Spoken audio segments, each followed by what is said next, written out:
Good evening. Yes, good evening to everyone. Yeah, I always need to check the time of the day I'm talking to you. Today, as always in this channel, we will fight against the atmosphere character of our world around us. And there are some words that are used more common than the other ones.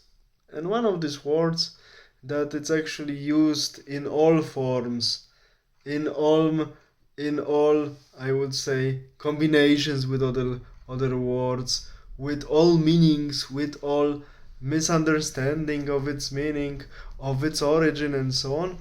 There are some words that are used like this in any opportunity to prove anything anyone wants. There are such words, and one of these words is democracy. And one of the books that can enlighten people who really don't know what's the source of democracy and how the classical first democracy looked and how it really worked like, one needs to go to the professional literature. And one of the such books that offer us honest view on classical democracy is the work by John Kenyon Davies, British historian, published within the famous Montana History of the Ancient World series. I love this series of 6 volumes covering the history of ancient world from archaic Greece to the fall of the Roman Empire on the West. I really love it, and I'm happy owner of these 6 volumes.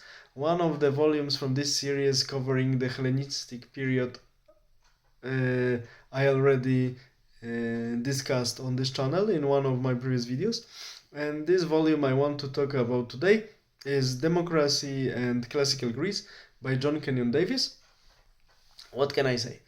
Firstly published in 1978, there is a second edition published a few years later. It's very good, despite the fact it's not the newest work.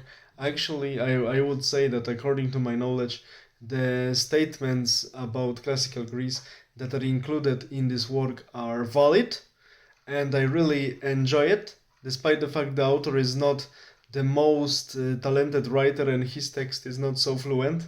This is a quite serious flaw of this book, unfortunately. But in terms of professional side, when we look at the way how lecture in this book, so how the information about classical Greece was lectured by the author of this work, we have nothing to criticize. The text is, I would say, the quotations properly selected from inscriptions, so also archaeological sources are used, and historical sources, literary historical sources, the quotations are embedded properly within the text of the book, are analyzed in a very professional manner, and the message is actually clear based on facts and shows us the limitations of classical democracy, the way how it really worked, actually how it really didn't work, in my opinion, and how with time, till the 338 BC, when the Macedonians defeated the Athenian-led coalition against them. So Philip and Alexander defeated the Athenian-led coalition against Macedonian rule. We have the picture how the democracy in classical Athens deteriorated with time.